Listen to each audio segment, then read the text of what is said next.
नमस्कार। रोशनी हो ना हो रह गुजर के लिए, रोशनी हो ना हो रह गुजर के लिए हौसला जरूरी है सफर के लिए।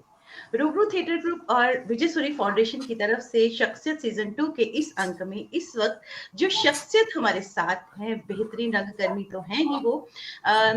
टेलीविजन और सिनेमा से भी उनका नाता है ही। इस अगर उनको मैं ये कहूँ कि इज अ कल्चरल एक्टिविस्ट, तो ये कहना गलत नहीं होगा। तो बहुत बहुत स्वागत करती हूँ। हमारे साथ आज हैं डॉक्टर अनूप लठर साहब। आपका बहुत बहुत स्वागत हमारे शो में। बहुत बहुत स्वागत। जी नमस्कार। आपका बहुत बहुत धन्यवाद। आपने इसमें अपने रूबरू कार्यक्रम में बुलाया। मैं आपका आभारी हूँ। लोगों इट्स से मिलना होगा, प्रिविलेज बातचीत। It's our privilege to have you here sir. And जिस तरह से हमारे कार्यक्रम की शुरुआत होती है, जो भी नए परफॉर्मर्स हैं, आजकल बड़ा मायूसी भरा आलम कहीं ना कहीं, क्योंकि लाइव परफॉर्मेंसेस नहीं हो रही है, कहीं हो रही है तो ऑडियंस नहीं आ रहे, तो थोड़ा सा मायूसी भरा आलम है। ऐसे में जो हमारे यहाँ शख्सियतें आती है, उनकी जो कला से जुड़ा उनका जो इंस्पिरेशनल सफर है, वो उन तक पहुंचता है, उससे थोड़ा सा वो मुतासिर हो जाते हैं, उनको एक ऊर्जा मिलती है। तो मेरा जो सबसे पहला सवाल होगा वो यही होगा कि आपका जो सफर रहा है कला के क्षेत्र में, मैं चाहूंगी हम भी उस सफर का हिस्सा बने। जी, मेरे जीवन में सबसे बढ़िया दो बातें रही हैं। जी। एक तो ये कि मैंने वो किया जो मेरा दिल किया। क्या बात। So I was passionate about theater, I was passionate about culture, और मैंने वो भी उसी तरीके से किया जैसा मेरा दिल किया। और जी। दूसरा, मैं लकी और हूँ। एक तो होता है ना कि आप अपने पैशन को प्रोफेशन बना सकें, तो बिल्कुल। मेरे लाइफ में पैशन को मैंने अपने प्रोफेशन बनाया। So I was a lucky man. और सेकंड लकी मैं इसलिए हूँ कि I have always remained with the youngsters. मैंने युवाओं में काम किया है और आज तक भी युवाओं में काम कर रहा हूँ। इसीलिए अपने आप को एनर्जाइज्ड फील करता हूँ और उनकी एनर्जी से अपने आप को सैनर्जाइज करता हूँ। So I am a lucky man. क्या बात, क्या बात! बहुत ही खूबसूरत बात आपने कही और वाक़ई इंस्पिरेशन है ये सबके लिए। लेकिन मैं ये जानना चाहूँगी, जिस तरह से आपने हरियाणा के फ़ोक थिएटर की अगर हम बात करें, लोक नाटक की बात करें, तो आपने उसको रिवाइव करने के लिए एक मूवमेंट की तरह काम किया है। तो क्या कहेंगे इस बारे में? ख़ास तौर पे जो नए परफ़ॉर्मर हमें देख रहे हैं इस वक़्त, उनके लिए मतलब इस चीज़ को लेकर क्या कहेंगे? क्योंकि बिल्कुल एक मूवमेंट को की तरह आपने उसको पूरा जो नाट्य था, हरियाणा का फ़ोक है, चाहे वो हरियाणा का ऑर्केस्ट्रा हो, you have done a commendable job. तो मैं चाहूंगी कि आप हमें इसके बारे में बताएं। या असल में सरप्राइजिंग बात यह है कि जो मेरा अपना फैमिली का बैकग्राउंड रहा, although I am a Haryanvi और हरियाणा से ही हूँ, but I had a different schooling. Like part of my schooling was from convent school, Karnal, saint Theresa's convent Karnal, and more of my schooling was from Sainik school Kunjpura. जी। तो Sainik school Kunjpura और ये दोनों का इस तरीके का एक वो रहा, और इन दोनों ने मेरे को, बल्कि सैनिक स्कूल ने मुझे मेरे लाइफ को बहुत कुछ डिटरमाइन किया। उसमें एक डिसिप्लिन होता है सैनिक स्कूल, और सैनिक school Kunjpura is one of the most, I would say one of the best schools in amongst the science schools in India. And we have around 60, more than 60 generals, and the and admirals and the army chiefs and air marshals and field marshals from our सैनिक school Kunjpura. तो उसने determine किया, लेकिन मुझे एक हरियाणवी का जो होता था मुझे नहीं मालूम होता था। मैंने उससे पहले कभी हरियाणवी रागनी नहीं सुनी थी, मैंने हरियाणवी कल्चर के बारे में मुझे नहीं मालूम होता था, क्योंकि पेरेंटल का भी एक उनका एक्सपोजर अलग तरीके से था, तो वो नहीं हो पाया था मुझे। लेकिन लाइफ में होता क्या है कि you don't make your destiny at times. Circumstances, they make your destiny, and then you choose for your destiny and go on a way. तो सैनिक स्कूल से करे, उसके बाद करते कराते कॉलेज में जैसे आते हैं, थिएटर करने लग जाते हैं, हम यूथ फेस्टिवल्स में पार्टिसिपेट करते हैं, फिर हम यूनिवर्सिटी में आ जाते हैं, फिर हम यूथ फेस्टिवल्स में नाटक करने लग जाते हैं। तो एक कला का वो एक आपका एक्सपोजर हो जाता है। जी। और मैं सच तो ये है कि वो एक्सपोजर भी क्या मतलब मैं पहले करनाल से मुझे पेरेंट्स ने पानीपत भेज दिया कि जाओ वहां जाकर आप ना वो कीजिएगा, बीकॉम करिएगा। तो मैं जी। वहाँ 6 महीने रहा और वहाँ आसपास के गांव वाले जो कुछ रिश्तेदार थे, कुछ और दोस्त थे, वो मिल गए और वो मैं अनूप से नुप्पी हो गया। मुझे लोग हाँ। नुप्पी बुलाने लग गए। वो क्यों कि स्कूल से, सैनिक स्कूल से निकले थे और वहाँ पे हमें कैलाश भारद्वाज जैसे, कैलाश बुधवार जैसे हमारे टीचर थे जो बीबीसी के चीफ रहे हैं वहाँ पर आपके लंदन में, वो मेरे स्कूल में टीचर होते थे। तो ऐसे लोगों की ग्रूमिंग होते हुए भी फिर हम बॉक्सर भी थे, फिर हम प्लेयर भी थे। तो वहाँ जब पानीपत कॉलेज में चले गए तो जब और 4 मलंग साथी मिल जाएं तो आप क्या होता है वही लड़ने भिड़ने जैसे कॉलेज में झगड़े होने लग जाते हैं। तो कोई दीपा बन जाता है, कोई दीपा बन जाता है। तो मैं अनूप से नुपी बन गया। तो मैं 6 महीने वहां पर रहा और 6 महीने उस नुप्पी से मुझे रियलाइजेशन हुआ कि तुम ये करने आए थे। मतलब you have police cases, you have fighting, you are doing all that rascal things in life. तो आपको लगता है कि आपको एक ये बनना है क्या आपको। और finally I left that college and went to Karnal college. और वहीं पे जाके फिर हम वो अपने क्रिएटिविटी का, एक शहर की शर्म होती है, वो कहते हैं ना, अब घर छोड़ जाएं तो आपकी शर्म जितने दूर चले जाएं तो शर्म के पर्दे भी दूर चले जाते हैं उसमें, और आप रूट से छूटने लग जाते हैं। तो वापस जब आ गए तो आपको फिर लगा अब अपना काम करें। हम फिर वो कॉलेज में नाटक करने लगे, फिर यूनिवर्सिटी में नाटक करने लगे, फिर हमने इंडियन थिएटर में एडमिशन ले लिया। इंडियन थिएटर में I did my law and after law I went to theatre. और करते कराते वहां से फिर हम मोहन महर्षि जी के साथ काम करने लगे। उनके साथ हमने बिच्छू किया, बिलवा मंगल किया, सदरांक पंजाबी नाटक किए, फिर रानी जिंदा एक पंजाबी नाटक है वो उनके साथ किए। वो करते करते फिर हम अमेरिका चले गए रानी जिंदा के परफॉर्मेंस के लिए। हमने 75 के करीब परफॉर्मेंसेज जो है वहां पर दिए। अब जब ये कर रहा था, पंजाबी नाटक एक रिलीजियस नाटक भी है महाराजा रंजीत सिंह को लेकर, रानी जिंदा उनकी पत्नी है। जी। तो मेरी एक आदत बचपन से रही, I have a passionate reader, I am really a passionate reader. तो जब ये नाटक कर रहे थे तो मैंने पंजाब के कल्चर और हरियाणा के कल्चर के बारे में और हिस्ट्री के बारे में वहां पढ़ना शुरू कर दिया। तो जब वो पढ़ने लगे तो मैंने पंजाब की पूरी हिस्ट्री पढ़ मारी, हरियाणा की पूरी हिस्ट्री पढ़ मारी, जो अवेलेबल वहाँ चंडीगढ़ स्टेट लाइब्रेरी में थे, जो चीज़ें वहाँ पर पंजाब यूनिवर्सिटी की लाइब्रेरी में थे, हमने वो सारी चीज़ें पढ़ी। तो पढ़ते पढ़ाते हमें समझ में आया कल्चर के बारे में। तब रंधावा जी के बारे में भी पढ़ा, उनके काम के बारे में पढ़ा, मिस्टर एम एस रंधावा के। तो तब मुझे रियलाइजेशन हुआ कि हरियाणा में कोई कल्चर को लेकर काम ही नहीं है, हरियाणा को लेकर कोई पब्लिकेशन ही नहीं है, हरियाणा के कल्चर के बारे में बाहर किसी को मालूम ही नहीं है कुछ भी। ना हरियाणा के सॉन्ग के बारे में पता है, ना हरियाणा के डांसेस के बारे में पता है, ना हरियाणा के सिंगिंग के बारे, क्योंकि कहीं किसी किताब में कहीं वो पब्लिकेशन नहीं नजर आई पूरे मेरे सारी स्टडीज एग्जॉस्ट करने के बाद भी। तो फिर हम वो नाटक को लेकर जब अमेरिका गए, रानी जिंदा के 75 शोज किए, तो वहां बहुत से लोगों का ये था कि आप रुक जाइएगा, काहे को वापस जाना। लेकिन एक दिमाग में बात बैठ चुकी थी कि मुझे अपने हरियाणा के लिए, कल्चर के लिए, रिवाइवल के लिए काम करना। सो आई केम बैक। और आते ही सबसे पहले मुझे उसी दौरान पढ़ते हुए समझ में आया कि अगर किसी प्रदेश के कल्चर को जानना और समझना हो तो उसका सबसे बेहतरीन तरीका यह है कि उस प्रदेश के फोक थिएटर को समझे।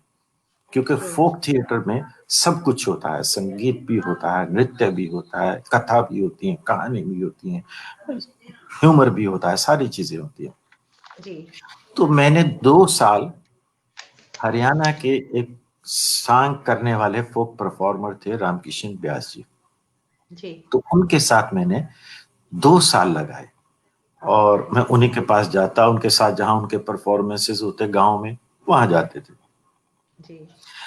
इसके साथ साथ अपना थिएटर भी करते रहे, इसके साथ अपनी फिल्म्स भी करते रहे, इसके साथ वो हरियाणवी मूवीज भी करते रहे और बाकी सब काम भी करते रहे। तो फाइनली ये रियलाइजेशन हो कि how to go ahead with it. मतलब वो जब 2 साल काम करने के बाद ये समझ आया कि अब काम करें कैसे, इसको आगे लेकर कैसे चलें। सो आई हैड 2-3 ऑप्शंस। अच्छा, उस टाइम तक, this is I am talking about 1981, 82, 83, 84, right. तो उस टाइम एक तो ऐसी सिफारिशों वगैरह का इतना ज्यादा सा नहीं होता था, और फिर हमारा फील्ड ऐसा था जिसमें लोग होते नहीं थे। हमारे फील्ड ऐसा था जिसमें उस समय टीवी भी नहीं था, है ना। जी। टीवी 85 के बाद ये सब कुछ हुए। तो it was a total struggle. मतलब you got to survive on your own self, you had no alternate about it. True. तो थिएटर भी करते हुए, सब करते हुए फाइनली मुझे लगा कि मुझे हमारे एक मिस्टर राजदान आईएएस होते थे हरियाणा के, बड़े समझदार इंसान थे। तो उनको, अच्छा मेरा क्योंकि इंग्लिश पे बड़ा अच्छा कमांड रहा सदा, तो उनको मैं उनको मिलता था, वो स्टीफन्स के पढ़े हुए थे, तो मेरे से बड़े ओह! इम्प्रेस रहते थे। तो एक दिन मुझसे बोले कि are you from Stephen's? I said no. So he wanted to recruit me into the Haryana Cultural Public Relations and all. So hmm, in the meantime ये कर ही रहे थे, तो then this thing came across Kurukshetra district है, department of youth welfare तब होता था। तो मुझे लगा कि मुझे बजाय रूरल कम्युनिटी थिएटर ज्वाइन करने के, मैं ये करूंगा तो यंगस्टर्स के साथ काम करके, because the best way to promote culture is through the youngsters. तो मेरे दिमाग में जो मॉड्यूल था उसको बनाने का, so that was it that I should join. तो मुझे लगा यूनिवर्सिटी ज्वाइन करना सबसे बेहतर काम रहेगा, एंड फाइनली वी ज्वाइन। तो ज्वाइन करते ही पहला काम जो है, मैंने विद इन 2 मंथ्स जो है, मैंने हरियाणा का फोक ऑर्केस्ट्रा तैयार किया। जी।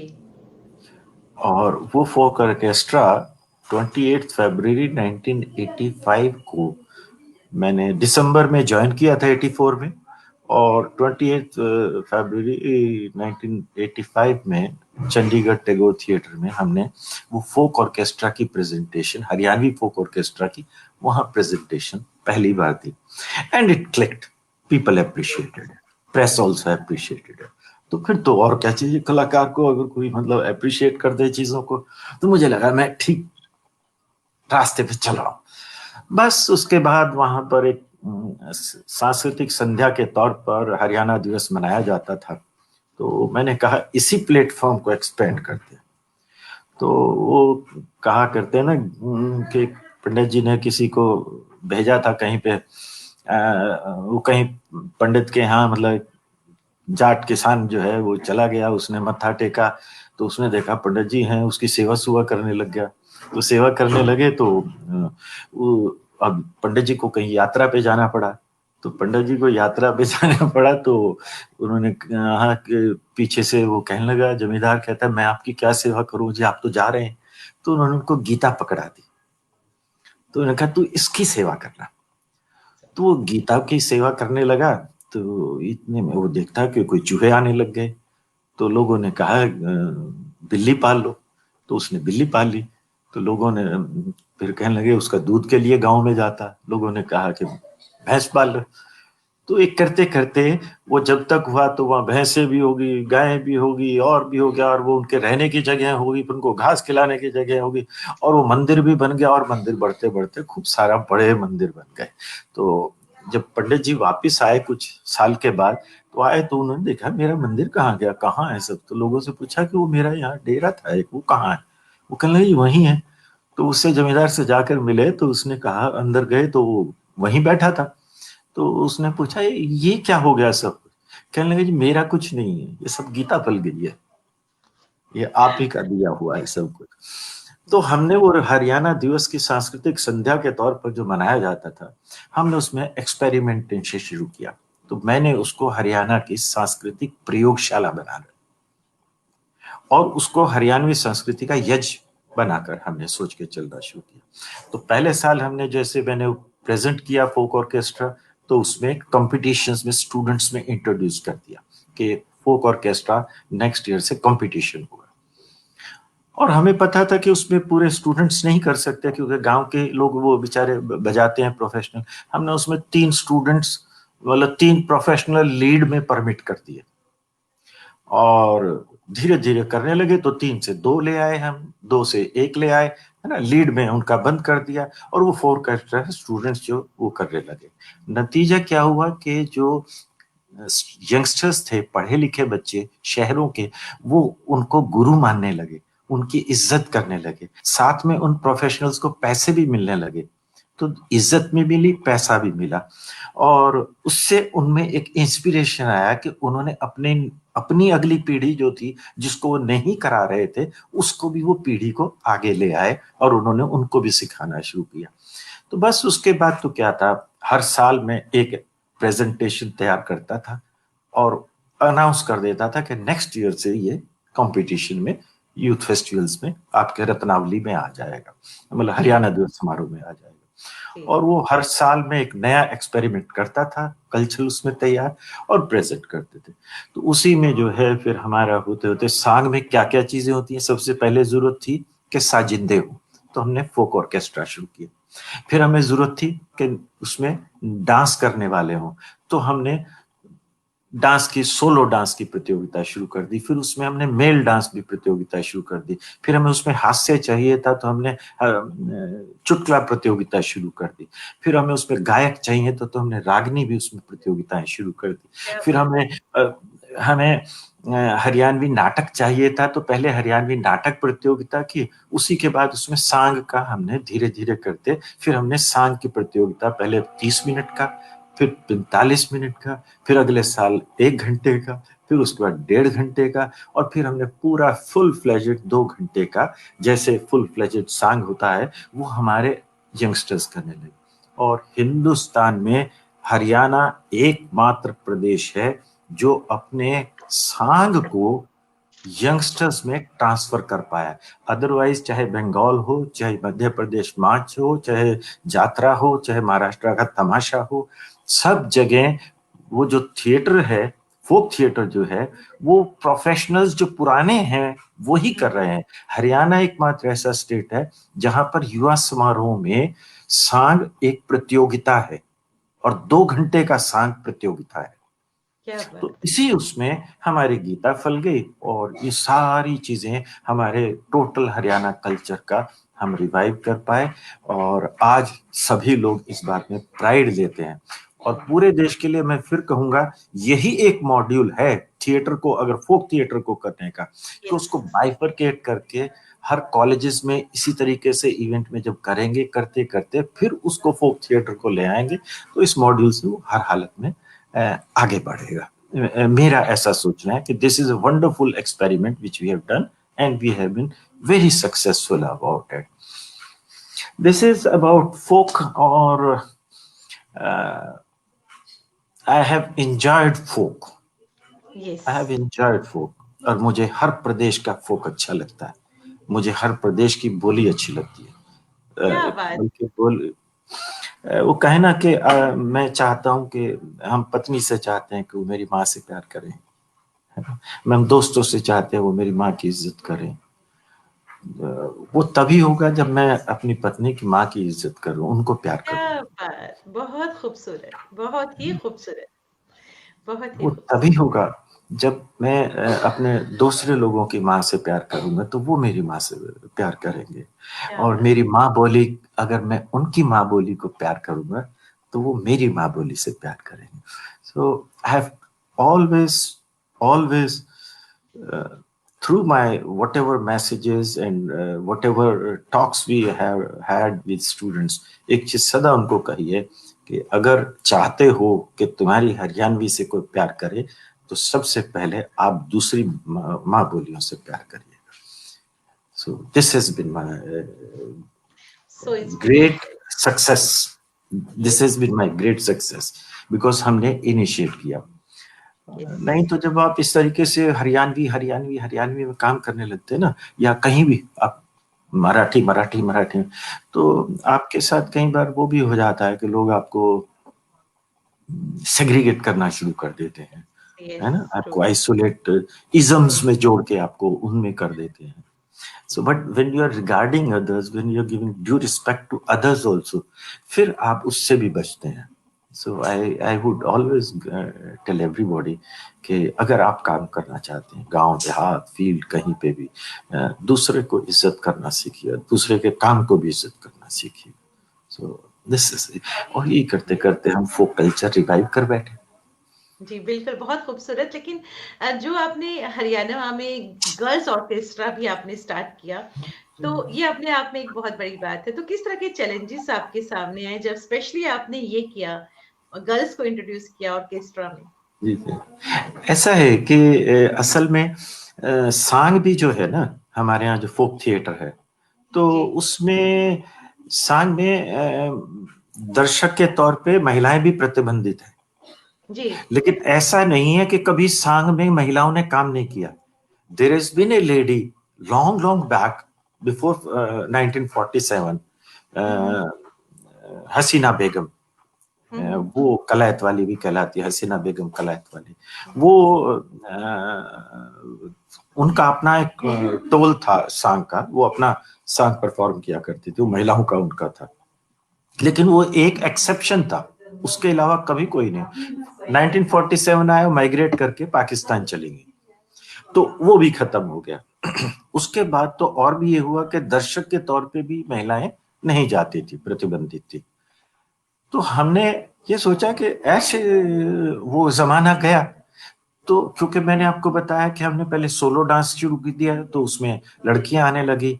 फिर हमने हरियाणवी नाटकों का किया, फिर हमने चुटकुला प्रतियोगिता कर ली, क्योंकि सांग में मखौलिया होता है, हर फोक थिएटर जी, में एक ह्यूमर वाला भी होता है ना. ऐसे विदूषक ही जिसे सांग में भी कहते एक विदूषक होता है, तो हमारे यहाँ उसको मखौलिया कहते हैं, तो मखौलिया होता है. हैं। जी, तो ऐसे हमने जब रागनी प्रतियोगिता कर दी, तो लड़कियां भी करने लगी. और सांग जो है सिंगिंग प्रधान है, तो इसीलिए जब हमने ऑर्केस्ट्रा हुआ, तो हमने कहा क्यों नहीं महिलाएं. लोगों ने कहा महिला तो महिलाएं थोड़ी ना बजाती हैं. हमने कहा अरे ये क्या बात हुई.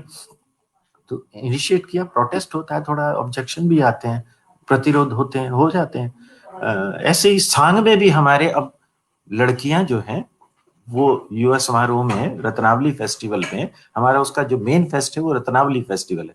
मेरा ब्रांड भी Ratnavali fest, I am founder of Ratnavali fest. तो यस, वो एक दिन की संध्या से शुरू करते करते ये इवेंट जोड़ते रहे. और अरे पानी देना, अ, तो वो जोड़ते रहे, और जोड़ते जोड़ते जो है वो उनको लड़कियों को भी जोड़े, तो अब वो सांग में भी लड़कियां कर रही हैं. अब तो प्योरली लड़कियों की सांग के गर्ल्स कॉलेजेस जैसे, तो वो सारी गर्ल्स कॉलेज गर्ल्स का सांग भी होता है. और जहाँ क्या कोएड कॉलेजेस हैं, तो वहाँ लड़के लड़कियां सांग इकट्ठे करते हैं, क्या बात! है ना. मैं हमारे साथ बहुत सारे व्यूअर्स, एस्टीम्ड व्यूअर्स जुड़े हैं, मैं इनका वेलकम कहना चाहूँगी। नौरीन शर्मा जी हमारे साथ जुड़ी हैं, थिएटर से जुड़ी हैं और लिखती हैं, कवित्री हैं। बहुत-बहुत शुक्रिया कहना चाहूँगी नौरीन जी। जगजीत सरीन जी हमारे साथ जुड़ी हैं, लिखते हैं, "this module has been introduced by youth welfare department of Punjab university, but the department of theatre and television has not adopt the folk forms of Punjab in total." Poppy ji हमारे साथ जुड़ी हैं, लिखती हैं, बहुत-बहुत शुक्रिया। रजनीश बग्गा जी हमारे साथ जुड़े हैं, बहुत-बहुत शुक्रिया। भारती रैना जी कश्मीर से हमारे साथ जुड़ी हैं, जो जम्मू कश्मीर में एक लेजेंडरी एक्ट्रेस हैं, बहुत-बहुत शुक्रिया कहना चाहूँगी। अमरजीत अरोड़ा जी हमारे साथ जुड़े हैं, वरिष्ठ रंगकर्मी हैं, बहुत-बहुत शुक्रिया हमारे साथ जुड़ने के लिए। हरविंदर कौर बबली हमारे साथ जुड़ी हैं मस्कट से, हाँ हाँ हाँ. बहुत-बहुत शुक्रिया बबली हमारे साथ जुड़ने के लिए। जगजीत सरीन जी लिखती हैं, "folk orchestra of Haryana competition, what an innovation, great." Savita Gupta ji हमारे से जुड़ी हैं, पेंटर हैं बहुत बड़ी, बहुत-बहुत शुक्रिया कहना चाहूँगी। अशोक भौमिक जी हमारे साथ जुड़े हैं, बहुत-बहुत शुक्रिया। सतीश आनंद जी हमारे साथ जुड़ी हैं, बेहतरीन रंगकर्मी हैं, संगीत नाटक अकादमी पुरस्कार से सम्मानित, बहुत-बहुत शुक्रिया कहना चाहूँगी।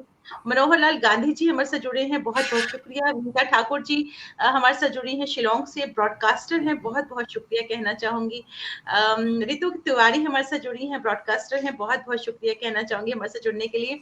सुचित्रा गुप्ता जी हमारे साथ जुड़ी हैं, प्रोफेसर रही हैं लेकिन बेहतरीन रंगकर्मी हैं, आकाशवाणी की, थिएटर की, टेलीविजन की, सिनेमा की बेहतरीन कलाकार, बहुत-बहुत शुक्रिया कहना चाहूँगी।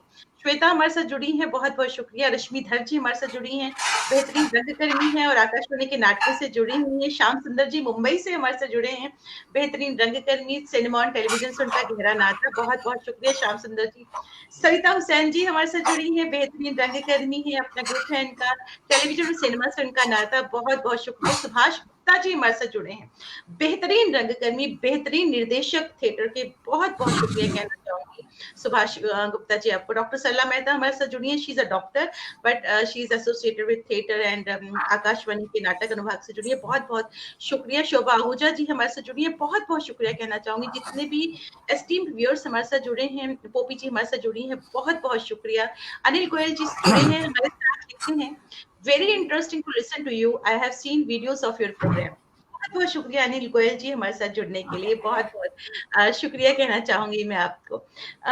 अभी आपने चैलेंजेस की बात की, फोक थिएटर की बात की, जो फोक फॉर्म है, परफॉर्मिंग आर्ट जो ट्रेडिशन है, लेकिन एक शैली होती है फोक आर्ट की, फोक परफॉर्मिंग जो आर्ट्स होते हैं, चाहे वो थिएटर हो या कोई भी परंपरा हो, लोक नाट्य परंपरा हो या कोई भी, लेकिन वो शैली तभी आपके साथ आगे तक चलती है जब उस शैली को करने वाले जो लोक नाट्य कलाकार हैं या कोई भी फोक को लेकर करने वाले जो कलाकार हैं वो हों।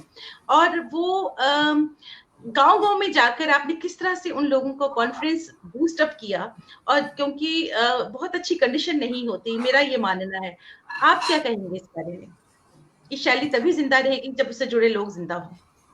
जी, जी।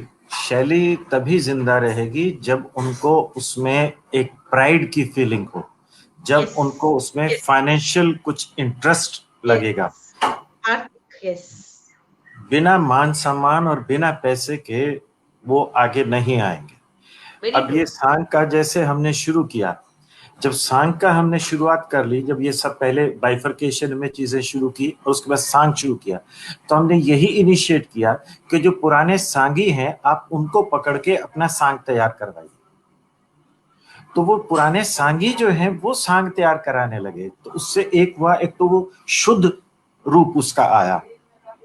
दूसरा, उनको इज्जत मिली और उनको पैसे मिले। तो हर साल वो, अब मान लो 15-16 कॉलेजेस अगर सांग तैयार कर रहे हैं और 15-16 सांगी जो अलग-अलग हैं, सांग से जुड़े हुए लोग हैं, वो सांग तैयार करा रहे हैं, तो उनको पैसे भी मिलेंगे और उनको इज्जत भी मिलेगी, लोग पैर छुएंगे, गुरुजी आदर देंगे उनको। तो जहाँ वो गाँव के उन पिछड़े परिवारों से हैं और शहर में आकर जब वो देखते हैं कि पढ़े लिखे बच्चे, एक अच्छे परिवारों के बच्चे, वो भी आपकी कितने पैर छूते हैं और इज्जत करते हैं और आपको पैसा भी मिलता है, तो वो होगा। इस सिलसिले में मैं एक फोक ऑर्केस्ट्रा के बारे में एक चीज और आपको बताना चाहता हूँ।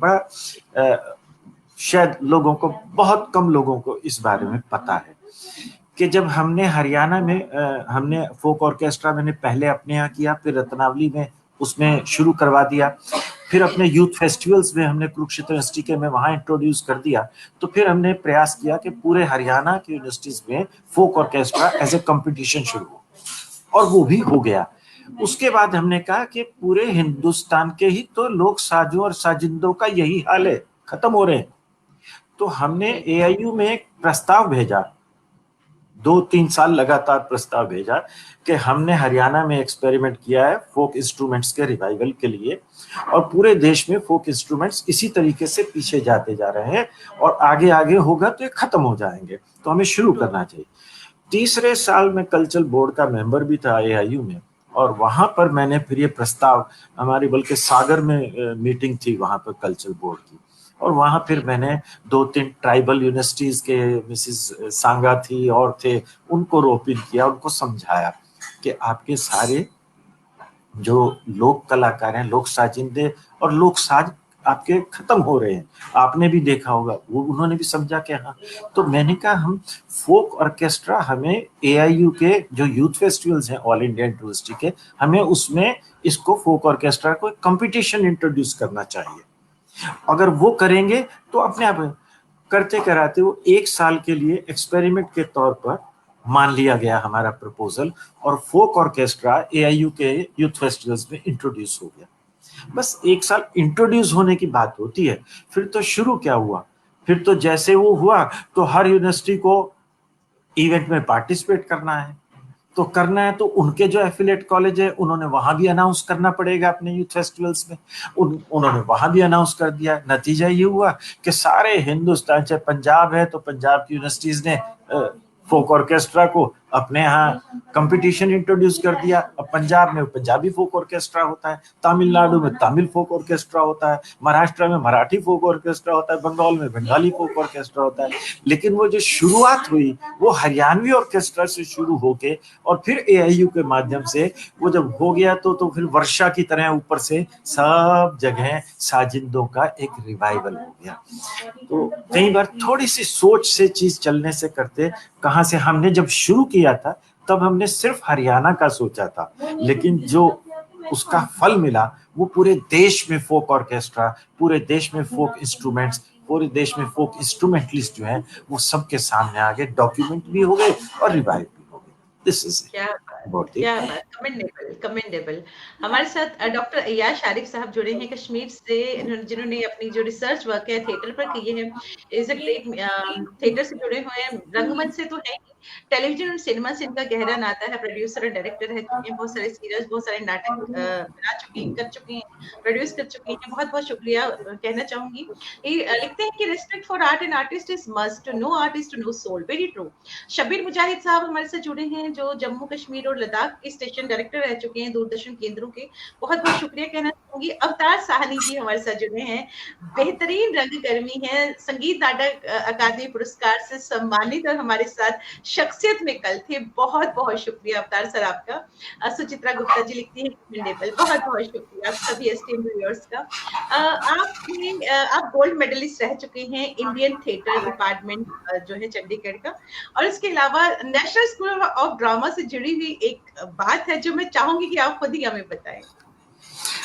मैम उसका पूरा डिटेल तो नहीं बताऊंगा कि हादसा क्यों हुआ था, क्योंकि कई चीजें अपने तक रखनी चाहिए।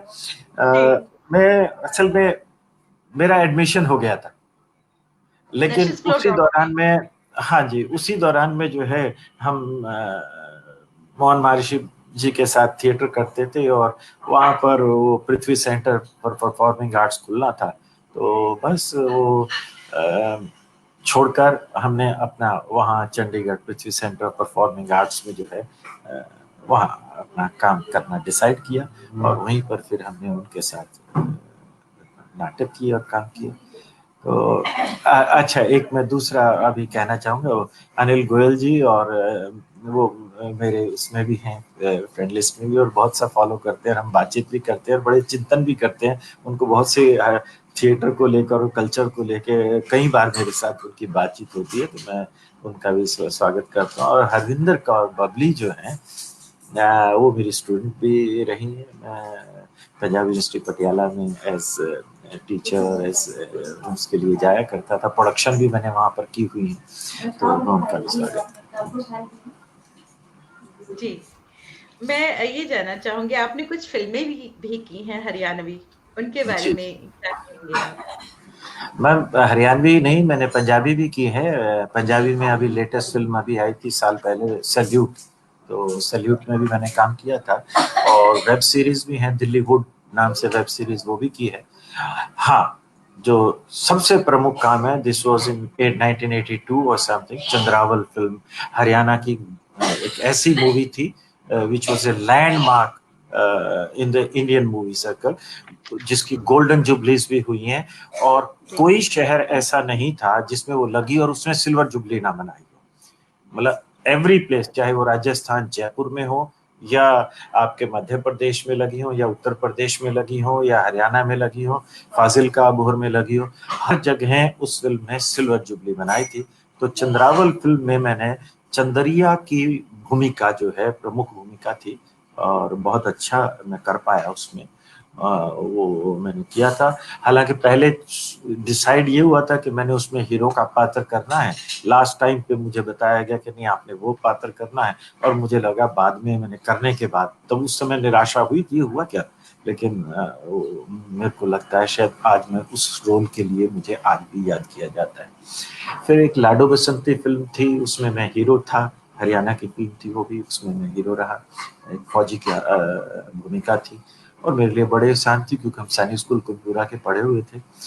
और इसके साथ साथ मतलब और भी मैं इसी तरीके के काम करता रहा हूँ, छोटे मोटे से, और लेकिन फिल्म मेरा कभी भी मुख्य वो नहीं रहा है।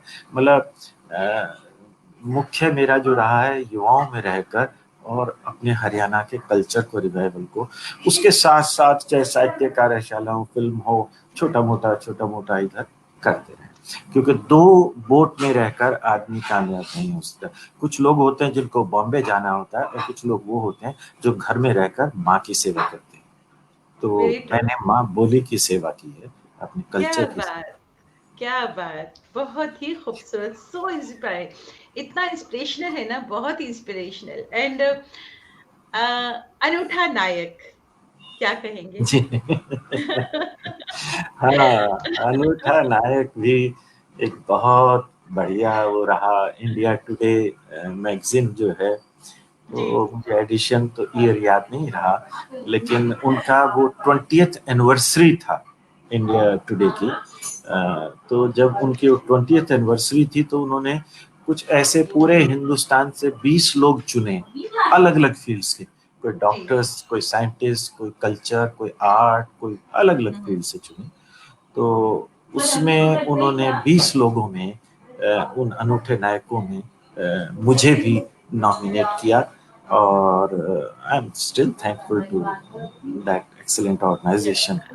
कहाँ हरियाणा क्या में कल्चर में घर में काम करने वाला व्यक्ति, और उसको वो लाए। यही नहीं उन्होंने, बल्कि उनका एक कॉलम आता था मिसाल बेमिसाल हिंदी में, और इंग्लिश में इंडिया टुडे में आता था ऑफ ट्रैक। तो उसमें भी उन्होंने मेरे फोक को लेकर जो काम करने का है, फोक म्यूजिक, फोक ऑर्केस्ट्रा, इन सब चीज़ों को लेकर जो, उसमें भी उन्होंने मुझे फुल फुल पेज का वो ऑफ ट्रैक के कॉलम में, और मिसाल बेमिसाल उसमें भी उन्होंने किया। क्या बात, आई एम क्या बात, थैंकफुल टू। क्या बात। अय्याज शारिक साहब लिखते हैं कि sir, how do you see the future of regional cinema in India? आप स्क्रीन पे पढ़ भी सकते हैं। When Hindi films ji, have dominated the film industry and even Netflix is now gaining the market all over the world, तो regional फिर cinema को कहाँ देखते हैं आप? मैं ये विश्वास करता हूँ कि इस कोविड के दौर में मैंने भी खूब सारे ओटीटी प्लेटफॉर्म्स का कोई नहीं छोड़ा। मैंने खूब से देखा। नेटफ्लिक्स क्या, जी5 क्या, अमेजॉन प्राइम क्या, वो मैक्स क्या, मतलब एवरीथिंग वट एवर, और सीजन्स क्या, मूवीज क्या, सब कुछ देख। एक बात पक्की है कि रीजनल सिनेमा को कहीं हॉल्स नहीं मिलते, कहीं पर उन्हें कम्प्लेक्स, आज का सिने कम्प्लेक्स जो बने हैं वो तो और भी ज्यादा टफ है रीजनल सिनेमा के लिए लेना। और कहीं पर अगर उनको मिल भी रहा है तो वो बंदिश में, अगर वहां की सरकार ने बांधा है तो उनको वो स्क्रीन मिल रहे हैं, अदरवाइज स्क्रीन नहीं मिल रहे हैं। ट्रू। लेकिन अगर किसी को कहीं स्क्रीन नहीं मिलेगा, ये हमारे लिए एक अल्टरनेट, मैं ये समझता हूँ कि ये एक हमारे लिए बहुत बड़ा अल्टरनेट एमर्ज होकर आया है, कि जहां पे जब आप फिल्म बनाएंगे वो आपकी क्वालिटी पे डिपेंड करता है। अगर रीजनल फिल्म क्वालिटी की होगी, और हम जो है मिडिल ईस्ट की फिल्म्स भी देखते हैं, हम ईरानियन फिल्म्स भी देखते हैं, सब टाइटल लगे होते हैं। और रीजनल फिल्म तो मतलब सबको समझ आ ही जाती हैं, ऐसा नहीं। और टाइटल्स होंगे, हम तमिल भी देखते हैं अच्छी फिल्में, कि मलयालम की भी देखते हैं। और तो ये अब एक नई जो शुरुआत हुई है, मेरा ये मानना है कि अगर सिनेमा हॉल वाले सिनेमा नहीं भी देंगे तो भाड़ में जाए, हमारे पास ओटीटी प्लेटफॉर्म्स एक नया अल्टरनेट आ रहा है रीजनल यस। सिनेमा के लिए, बहुत महत्वपूर्ण। Well said, well said. Sarita Hussain ji लिखती हैं इंस्पिरेशनल जर्नी, यस, बहुत ही इंस्पिरेशनल जर्नी। मैं आपसे ये जानना चाहूंगी कि आपकी कला से जुड़ा, आपके ख्याल में आपको लगता हो जो मोस्ट चैलेंजिंग, जो आपकी जिंदगी का कला से जुड़ा हो कोई लम्हा, कौन सा कहेंगे? लम्हे तो ये होता है कि जब आप कुछ करते हैं और 20 साल कर लेते हैं, और आप सोचते हैं कि आपने सारे पढ़े लिखे तबके को पता नहीं क्या समझा दिया है, और वो फिर एक दिन कहता है जी आपका ये डूम वाला काम बड़ा अच्छा लगता है जी, आपका ये मिरासी वाला काम बहुत बढ़िया लगता है जी। तो जब आप कहीं किस थॉट फिलोसॉफिकली सोचकर आप उसको एग्जीक्यूट कर रहे हैं, और आपने जी जान लगा दिया, आपने सारी उम्र, because I was an actor and I was a brilliant actor, my teachers would my theatre teachers would always call me, even Maharshi ji कहा करते थे कि you are an intellectual actor. लेकिन और भगवान की दया से ठीक ठाक से भी थे, मतलब हम यूं तो नहीं कहते भाई हम हसीन थे, लेकिन ठीक ठाक से थे। नहीं तो सर, आप बहुत अच्छे अच्छा हैं, सो हैंडसम। तो हम कर सकते थे, मतलब वो एंड देन, लेकिन यही एक जिंदगी का वो लगता है कि जब आप पूरे एक धार से, दिल से, मन से काम कर रहे होते हैं, और फिर भी आपको इतने से उसमें आपको लिया जाता है। बाकी कभी मुझे निराशा नहीं हुई लाइफ में, नेवर नेवर, निराशा कभी नहीं। ऐसा हादसा, हाँ, होता क्या था मैं आपको बताऊं, मैं वहाँ रत्नावली फेस्टिवल का, मैं I am founder of the Ratnavali festival, मुझे इतना प्यार मिला है लोगों से। आपको पता है हरियाणा की ऑडियंस बड़ी उद्दंड है ना, पूरे वाइब्रेंट ऑडियंस, मैं उसको उद्दंड नहीं, मैं उसको वाइब्रेंट कहता हूँ, वो इतनी वाइब्रेंट है। आप ये सोचें कि 5,000 का वो वाइब्रेंट ऑडियंस का हॉल हो, और एक स्टेज आए आपको लगे कि नहीं ये कम होना चाहिए, आप जाकर माइक पे खड़े हो जाएं, जो ही आप स्टेज पे जाकर चढ़ें, और स्टेज पे चढ़ के आप जो ही माइक के पास आए, और सारे लोग चुप शांत हो जाए, वाह, क्या बात। इससे, मतलब इससे बढ़िया प्यार क्या हो सकता है, इससे उम्दा प्यार नहीं हो, मतलब अभी आप कुछ कह भी नहीं रहे हैं, वो समझ गए हैं कि ये अब लताड़ने आया कमाल कमाल कमाल। है ना। और वो लताड़ इसलिए सुन लेते थे क्योंकि वो प्यार करते थे, वो जानते थे और समझते थे कि ये काम हमारे लिए कर रहा है। तो ऐसे हादसे बहुत बार हुए, हंगामा हो गया, नई पॉलिटिक्स आती थी, नई लीडरशिप अपना कब्जा करना चाहती थी, लेकिन वो करते करते भी आप फिर भी बीच में होते हैं, और आपको प्यार मिलता है, वो नशा होता है, वो उससे ऊपर इंस्पिरेशन कोई नहीं होती है। मैं आज तक भी अगर मैं इंडेप्टेड हूँ किसी का, तो अपने यंगस्टर्स, स्टूडेंट्स, वो स्टूडेंट जो मेरे साथ काम नहीं कर रहा है, मेरे से दूर खड़ा है, और मुझे सामने से देखता ही है सिर्फ काम करते हुए, तो उससे बड़ा इंस्पिरेशन कोई जीवन में। सच, सच में, सच में। साथी सही होगी तो उनको फिर भी होता है कि हमारे से कुछ मिल रहा है शायद, है ना। लेकिन जो दूर खड़ा है, दर्शक है, और वहां जो बूढ़े बूढ़े ताऊ वो आ रहे हैं, देख रहे हैं, और सुबह आके बैठ जाते थे, और कुछ हंगामा हो जाता तो दूर से कहते, ओ लाठर भाई, करे लगे रहो, चिंता ना करो, घबराओ मत, है ना। जिनका मेरे से कोई लेना देना नहीं, जो वहाँ विश्वविद्यालय में काम नहीं करते हैं, कोई यूनिवर्सिटी में काम नहीं करते हैं, गांव से आए हैं, सुबह आ गए हैं अपना सामान लेके, शाम तक बैठे हैं दर्शक के तौर पे। तो इसलिए मेरे लिए कोई ऐसा हादसा नहीं है जिसे मैं यूं कहूं कि वो एक्सीडेंट था या कोई इंस्पिरेशन था। इस हर रोज ही इंस्पिरेशन थी, हर रोज ही हादसे थे। जब आप यंगस्टर्स में काम करते हैं तो हर रोज ही हादसे होते हैं। True, very true. कोई आएगा, कुछ जी, पलट जाएगा। क्या बात, क्या बात। जी। राजवीर देसवाल जी लिखते हैं, लठ मार होली एपिसोड जरूर बताएं। राजवीर देसवाल जी जो है ना, ये हरियाणा से एडीजीपी रिटायर्ड हैं, बहुत बढ़िया लेखक हैं, और उनकी क्या बात। खूब सारी किताबें हैं, अरे और वाह, बड़े बहुत बहुत स्वागत। इंस्पिरेशनल, हाँ बड़े इंस्पिरेशनल टॉकर हैं। और ह्यूमर के ऊपर भी बहुत लिखा है उन्होंने, हरियाणा के ऊपर भी लिखा है। क्या और बात। मेरा ख्याल है जितने कॉलम इन्होंने मिडिल कॉलम्स लिखे होंगे, शायद हरियाणा में और किसी ने इतने मिडिल कॉलम्स नहीं लिखे क्या जितने इन्होंने। बात, क्या बात। मिडिल लिखना आसान नहीं है। और मिडिल लिखना रेगुलर, आसान नहीं है, यस, हाँ। आसान नहीं है। तो राजवीर जी ने कहा है तो जरूर लठमार होली के बारे में बताता हूँ कि मैं क्योंकि हर रोज यही रहता था कि कुछ ना कुछ नया और ढूंढा जाए, और बातचीत उसी के आगे बढ़ाया जाए, ताकि हरियाणा के कल्चर से लिंक कहीं भी कुछ हो, तो वो हमारा काम था। डॉक्यूमेंटेशन जी एंड प्रमोशन एंड रिवाइवल, है ना। जी सिर्फ डॉक्यूमेंटेशन नहीं था, प्रिजर्वेशन भी हो, डॉक्यूमेंटेशन भी हो, रिवाइवल भी, ये तीनों जी चीजें।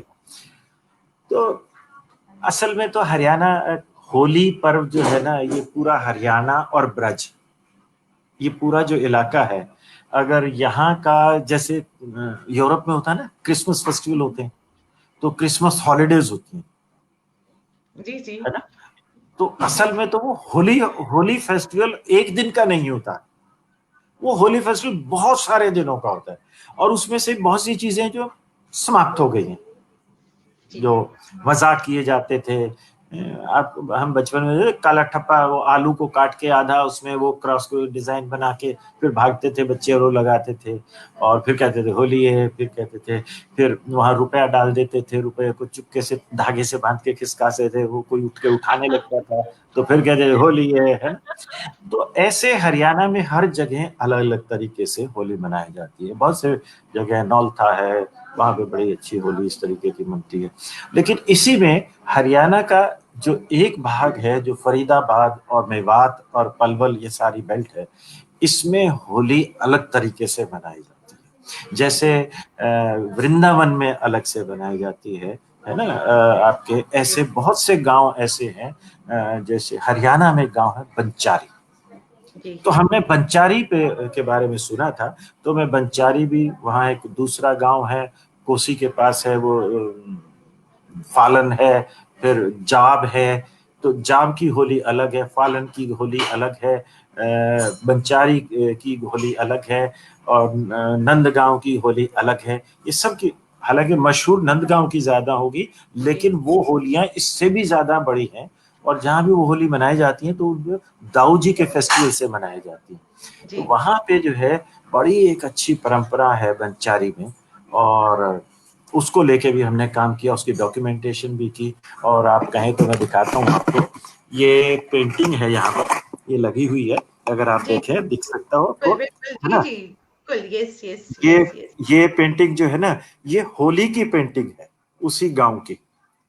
ये मैंने पेंटिंग, इतनी बड़ी पेंटिंग जो है अपने एक आर्टिस्ट हैं आर एस पठानिया, उनसे ये जी पेंटिंग हमने बनवाई थी वहां पर। जी तो वहां पर होली का होता क्या है कि वो पहले चिट्ठी लिखी जाती है, उस गांव के लोग सारे बाहर के 24 के लोग वहां होली मनाने के लिए इकट्ठे होते हैं, आते हैं, और गांव की जो महिलाएं हैं वो एक तरह से राधा का मान लें, और या ये माने कि उनको भाभी हैं और वो देवर आ रहे हैं, तो उनके लिए वो नृत्य करती हैं, गली से अपने घरों से निकल कर आकर नृत्य करती हैं, और वहां पर होली वो नाचती हैं। फिर वो एक कैंपस में इकट्ठे हो जाते हैं, वहां पर पानी का वो उनका कंपटीशन होता है, और जो जिसकी पेंटिंग ये है पानी खेलने का, वो इतनी इतनी बड़ी बड़ी पाइप होती हैं, पूरे हाथ की ऐसे पाइप्स होती हैं। पिचकारियाँ फिर वहाँ शाम को पिचकारियाँ वो होता है, हाँ जी, फिर वहाँ उनके शाम को जब हो जाती है, तो गांव जो बाहर से आए हुए जितने लोग हैं, वो किसी भी घर में चले जाएं, वहाँ घर में उनके खाना लगा होता है, पक्का खाना वाह लगा होता है, वाह पूरी आलू ये सब हलवा सब होता है, खीर क्या होती है। बात तो क्या आप बात किसी भी घर में जाएं, आप वहां पर वो यू विल बी एंटरटेन।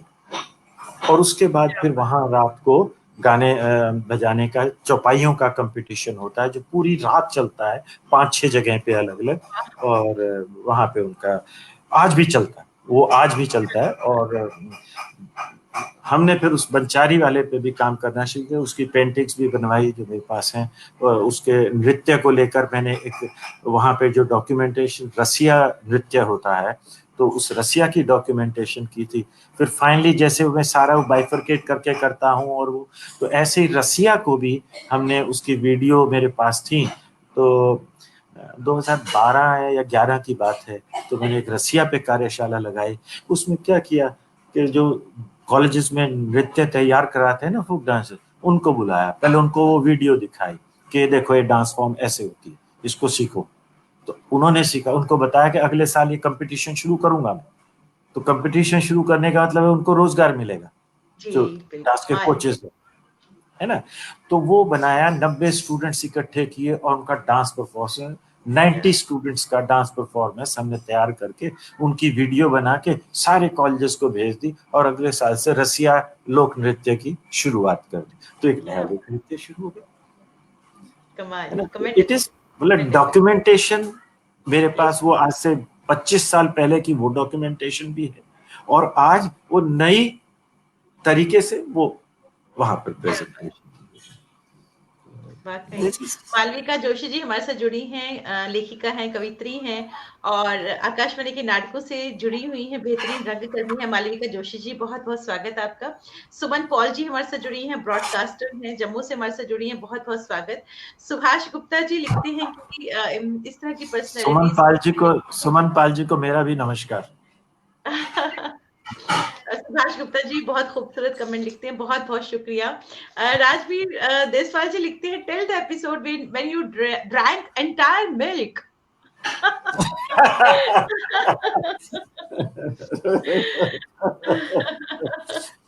असल में हम बचपन में हमारे परिवार में क्या था, हम इकट्ठे रहते थे, हम खूब सारे बच्चे इकट्ठे रहते थे, एक बड़ा सा कमरा था, उसमें सभी इकट्ठे रहते थे।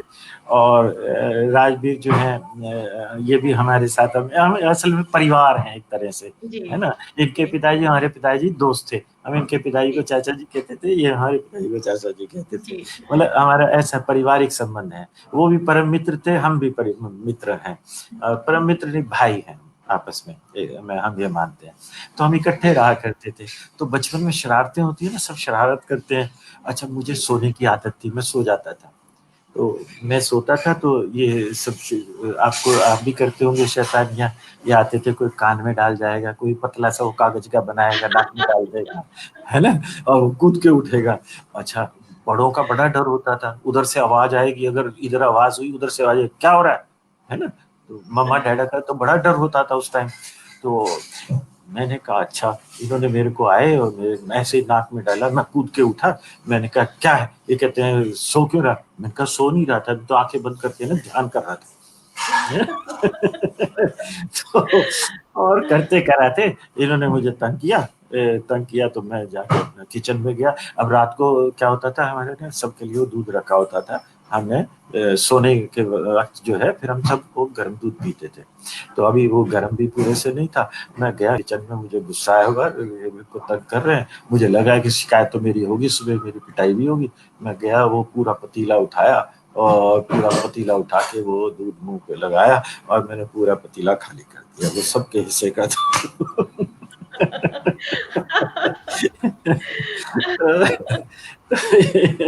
ये पूछने लगे भाई ये किया क्यों। मैंने कहा सजा तो मिलनी थी, हमने कहा इकट्ठी मिल जाएगी। क्या बात। शहजाद हुसैन जी हमारे साथ जुड़े हैं, कश्मीर से मीडिया कर्मी है, बहुत बहुत स्वागत करती हूँ। विराट सोनी जी हमारे साथ जुड़े हैं, बहुत शुक्रिया। सुमन पॉल जी लिखती हैं, आपने पहचान लिया, बहुत शुक्रिया। सुचित्रा जी सुमन जी लिखती वहाँ हैं, रोहतक में होती थी। जी जी बिल्कुल, आकाशवाणी में जी। सुचित्रा जी लिखती हैं, जो खुद में अपने आप एक बेहतरीन शख्सियत है और रंगकर्मी हैं, लिखती हैं काजल आपके प्रोग्राम में आने वाले गेस्ट एहसास दिलाते हैं कि ये भी बहुत कुछ है सीखने को, बहुत बहुत शुक्रिया। राजवीर देसवाल जी लिखते हैं, वेरी ऑनेस्ट नरेशन, वाकई वेरी ऑनेस्ट नरेशन। मैं आपसे ये जानना चाहूंगी, जो नए परफॉर्मर हैं, जो नए इस फील्ड में आना चाहते हैं, परफॉर्मिंग आर्ट के फील्ड में आना चाहते हैं, उनको आप क्या कहेंगे, उनको क्या गाइड करेंगे कि सफलता तक पहुंचने के लिए, कामयाबी की सीढ़ी तक पहुंचने के लिए क्या क्या चीजें जरूरी होती हैं, क्या करें वो, खासतौर पे आजकल कोविड के टाइम। कोविड के टाइम तो सब कुछ ऑनलाइन है। तरीके ढूंढने पड़ते हैं कि भाई अच्छे से कैसे। हाँ, मैं पब्लिक स्पीकिंग की क्लासेस लेता हूँ, सोचे शुरू हुआ, मैंने कहा मैं तो हर रोज एक्सरसाइज नहीं कराऊंगा तो कैसे होगा, है ना। जी तो जी लेकिन जब तरीका ढूंढने लगते हैं तो मुझे अपने स्टूडेंट से पता लगता है कि वो सारी क्लासेस कोई छोड़ दें ऑनलाइन की, मेरी पब्लिक स्पीकिंग की नहीं छोड़ते हैं, because we converted that interactive. लेकिन जहां तक है सभी का, नौजवानों का, बच्चों का, देखिए एक बड़ा गैप है। जी जो तो जी एक बच्चे हैं जैसे ऑर्गेनाइजेशन टीटीयू है, एनएसयूटी है, आईआईटीज है ना, इस वाले जो बच्चे हैं, ये बच्चे एक अलग है। मतलब इनका कोई मुकाबला ही नहीं है, बिकॉज वो बहुत मेहनती है। वो जी मतलब उनको काम दे दिया जाए। मैं जैसे 30 साल मैंने वहां काम किया कुरुक्षेत्र में, और अब यहाँ जो 5 साल काम किया कर रहा हूं, इनको आपको आइडिया देना होता है, और आइडिया देने के बाद आप कहते हैं इसको हमें ऐसे ले जाना है, बस बाकी वो कर लेते हैं। तो अगर हमने, मैं बता रहा हूं कि जैसे एनजी फेस्ट हम जब शुरू किया तो 15 लाख के उसमें था, आज 1 करोड़ के बजट तक हम ले गए, बल्कि उससे ऊपर ले गए हैं। तो हमारे सिर्फ आइडिया की बात है, बाकी सब कुछ एग्जीक्यूट वही करते हैं। तो मैं ये समझता हूं कि जो युवा हैं, जो किसी भी फील्ड में जाना चाहते हैं, वो हार्ड वर्क तो करना ही पड़ेगा। इजी वे नहीं है, मीडियोकर के लिए कोई जगह नहीं है, एक्सेल करने के लिए जगह है, और एक्सेल करने वाले के लिए कोई लिमिट नहीं है किसी तरह की। लेकिन गलतफहमी नहीं पाले। मान लो मैं एक्टर बनना चाहता हूं, तो बढ़िया है कहीं पहले ऑडिशन दे लो, अगर आप 2 जगह 4 जगह रिजेक्ट हो जाते हैं तो छोड़ दो, समझ लो कि आपके बस की बात नहीं है, फालतू में अपनी गलतफहमी मत पालिएगा, है ना। लेकिन आप सोचे कि मैं यही गलत है, मुझे जो सेलेक्ट नहीं कर रहे हैं, नहीं। परफॉर्मिंग आर्ट्स और ये सब चीजें जो होती है ना, ये दूसरे का आकलन होता है। जब 4 लोग आकलन करते हैं तो उस आकलन को हमें मानना चाहिए, और एक बार अगर हमें वो लग जाए, हाँ, वो उसके क्या टूल्स हैं, उस काम के टूल्स क्या हैं, उसमें आगे बढ़ने के, उस टूल्स के ऊपर काम करना बहुत जरूरी है। चाहे एक्टर है तो आपकी फिजिकल एबिलिटीज, आपकी उसकी रिक्वायरमेंट क्या चीजें हैं, आपको एक्टर बनने के लिए क्या क्या रिक्वायरमेंट है।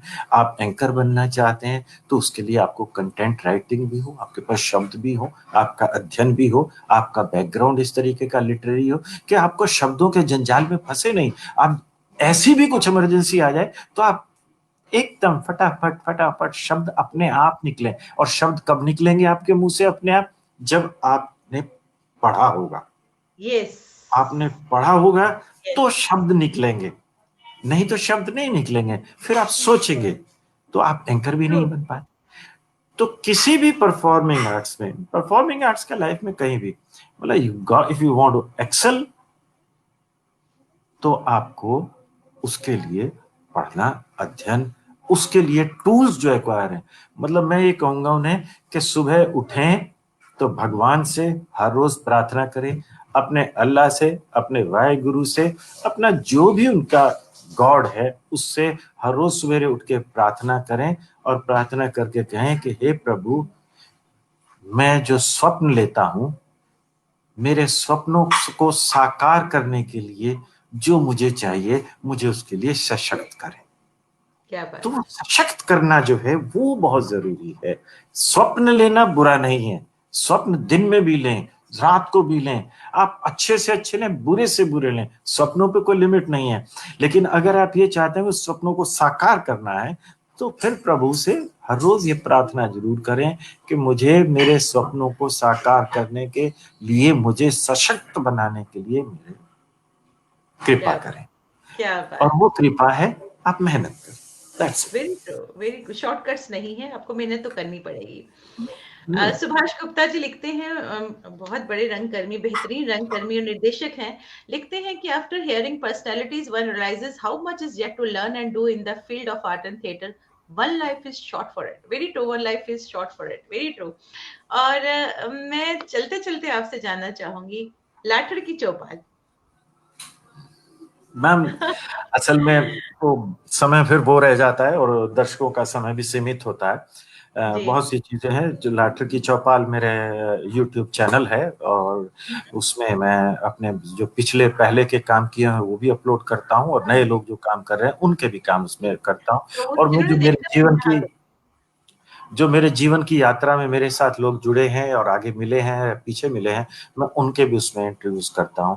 और दूसरा, वो प्लेटफॉर्म मैं आगे इसलिए बना रहा हूं कि हमने एक नई यात्रा इस दौरान में शुरू की हुई है, और वो यात्रा है, हम पाकिस्तान में जो हरियाणा से माइग्रेट करके लोग जो पाकिस्तान में गए हैं, वो वहां पर आज की तारीख में लगभग 4 करोड़ के करीब हरियाणवी पाकिस्तान में हैं। ये लोगों को बड़ा एकदम से आश्चर्य होगा कि 4 करोड़, वो वहां पर हैं, और वो सबकी उतनी ही बिलोंगिंगनेस है, और हम वो क्रिएट कर पाए हैं। मेरा लाठर की चौपाल चैनल उनके लिए भी है, ताकि वो भी जान पाए, वो अपनी भाषा को समझ पाए।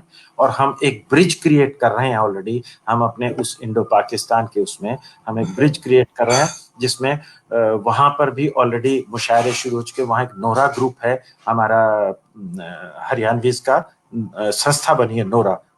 वो वहां पर मुल्तान में पहले एक मुशायरा हुआ, उसका दूसरा हुआ, और भी कई जगह पर मुशायरे हो चुके हैं। और वहां पर वो हरियाणवी भाषा को सेंसस में इंक्लूड कराने के लिए भी काम कर रहे हैं। उन लोगों ने वहां पर बहुत बेहतरीन काम किया हुआ है, और हरियाणवी का कायदा भी वो बना चुके हैं वहां पर। क्या बात, क्या और बात। जी, और हम उनको जो मटेरियल मिल सकता है, हम उनको इस चैनल्स के, और मेरा वेबसाइट भी है www.ratnavali.com, हम उसके माध्यम से भी हम उनको सपोर्ट करते हैं, उनको मटेरियल प्रोवाइड करते हैं।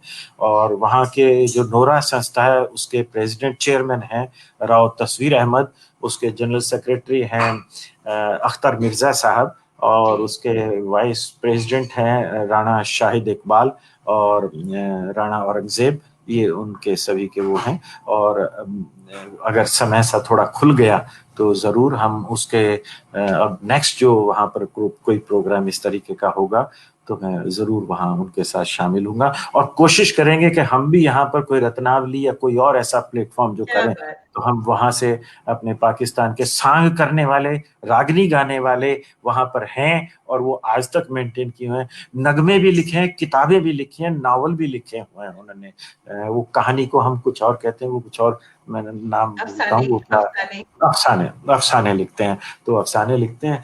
और हमने व्हाट्सएप पर ग्रुप्स बनाए हुए हैं, हमारे खूब सारे हमारे पाकिस्तान ब्रदरहुड के बने हुए हैं। हम उस व्हाट्सएप पे हम ऑडियो टॉक करते हैं, हम ऑडियो मैसेजेस भेजते हैं, ताकि जो हरियाणवी, अगर उनकी नौजवान पीढ़ी कुछ भूल गई हो, तो हम उनको हरियाणवी सिखाएं। हम हरियाणवी में बोलेंगे तो वो भी बोलेंगे, तो हमारा वो इंटरेक्शन हरियाणवी में होता है। तो आजकल हम वो ब्रिज बनाने में लगे हुए हैं। और आज वो समझ नहीं। स्थिति है कि हम हमारे इंटरनेशनली भी, ऑस्ट्रेलिया में हमारा जो हरियाणवी ब्रदरहुड है, वहां पर भी वो हरियाणा के इवेंट्स कर रहे हैं। कनाडा में भी हमारे हरियाणा के इवेंट्स हो रहे हैं, यूएस में भी हो रहे हैं। हम इंटरनेशनली अभी अब की बार हमने ऑनलाइन तीज फेस्टिवल हम सब मित्रों ने मिलकर मनाया। तो ये डगर है। और बाकी लिखता हूँ, जो मेरा लिखने का शौक है, जी। कहानी लिखता हूँ। तो मेरी किताब अभी भी उस पे किंडल पे है, क्या नाम है, प्रायश्चित। फिर वो मेरी नावल है। फिर मेरा एक नाटक है, नाटक का नाम है नलदाई, वो भी एक हरियाणा की स्थिति को लेकर है, हिंदी में नाटक है। और अभी एक और मेरी बुक आने वाली है, जिसका इंतजार है और उन मित्रों को भी, और वो बहुत बड़ा संकलन है। हमने हरियाणा की लगभग 300 धुनों को डॉक्यूमेंट किया है। ऑडियो तो क्या रिकॉर्ड किए ही थे, वो भी किए मेरे। और अब हमने मतलब एक पेज पर एक गीत हरियाणवी में, उसके सामने उसकी नोटेशन, क्या बात, बहुत जो खूबसूरत। जो बहुत नोटेशन है, हमारे एक मित्र हैं डॉक्टर सलूजा, वो उन्होंने तैयार करके दी हैं। तो हम उस पे 300 धुनें हमारी, ऐसे हम उस पुस्तक का नाम काल और ताल है, जो अभी आनी है, पब्लिश है। सब पेजिंग हो चुकी है, कंप्यूटराइजेशन हो चुकी है, प्रिंट आउट हो चुका है, कोरल पे सब कुछ हो चुका है, वो आने की तैयारी है। तो नेक्स्ट हमारी वो तैयारी है। तो अब हमारे आगे दो चीजें हैं, एक पाकिस्तान और हरियाणा के हमारा जो ब्रदरहुड है हरियाणवी और रांगड़ी का, वो हम, और दूसरा हमारी ये किताब आ जाए, तो हरियाणा का संगीत परमानेंट डॉक्यूमेंट हो जाएगा। आप जम्मू कश्मीर में बैठे भी एकदम से हारमोनियम पे लेंगे और बजा लेंगे इसको। क्या बात! बहुत-बहुत यस। शुक्रिया कहना चाहूँगी मैं अनूप लाठर जी आपका। बहुत-बहुत शुक्रिया कि आप हमारे इस मंच पर आए और आपने इतनी वैल्यूएबल जो आपने इन्फॉर्मेशन दी, अपनी जर्नी हमसे शेयर की। It was too good, it was an enriching experience. Sarla, जैसे सरला जी लिखती हैं कि अमेज़िंग, कितना-कितना काम करते हैं आप। बहुत वाक़ई ये बहुत ही एनरिचिंग सेशन रहा आपके साथ। बहुत-बहुत शुक्रिया कहना चाहूँगी अनूप जी आपका। बहुत-बहुत शुक्रिया। मैं काजल जी आपका आभारी हूँ, और आपका धन्यवाद। और जो सभी साथी हमारे साथ यहाँ पर जुड़े, मैं उनका भी बहुत बहुत आभारी हूँ। हमारा साथ दें, हमें आशीर्वाद दें, हम आगे ऐसे ही काम करते रहें। धन्यवाद। बहुत शुक्रिया, बहुत शुक्रिया। शुभ रात्रि। हमारे साथ जितने भी व्यूअर्स जुड़े हैं सभी का तहे दिल से शुक्रिया हमेशा की तरह हमारी हौसला अफजाई करने के लिए। आज चूँकि शनिवार है और हर शनिवार को हमारी म्यूज़िकल इवनिंग होती है और आज जो हमारी म्यूज़िकल इवनिंग है, उसमें हमारे साथ एक बेहतरीन गायक गायक क्या कहूँ उस्ताद हैं वो गायकी के और श्रीनगर से हमारे साथ जुड़ेंगे उस्ताद वहीद जिलानी साहब, एक बहुत बड़ा नाम जम्मू कश्मीर के संगीत के क्षेत्र में। तो हमारे साथ जुड़िएगा, उनकी गायकी सुनेंगे हम और it will be really a feast to the ears उनको सुनना। हमारी शख्सियत में वो पहले आ चुके हैं और हमने उनको दावत दी कि म्यूज़िकल इवनिंग में भी वो ज़रूर आए। उन्होंने हमारी दावत कबूल की और आज वो शाम को अभी 8:30 बजे वो हमारे साथ हैं मेरे फ़ेसबुक पेज पे। तो जुड़िएगा हमारे साथ मेरे फ़ेसबुक पेज पर और सुनेंगे उस्ताद वहीद जिलानी साहब को। मिलते हैं अभी 8:30 बजे म्यूज़िकल इवनिंग में। आप सभी का इंतज़ार रहेगा। मिलते हैं एक बार फिर से। बहुत-बहुत शुक्रिया।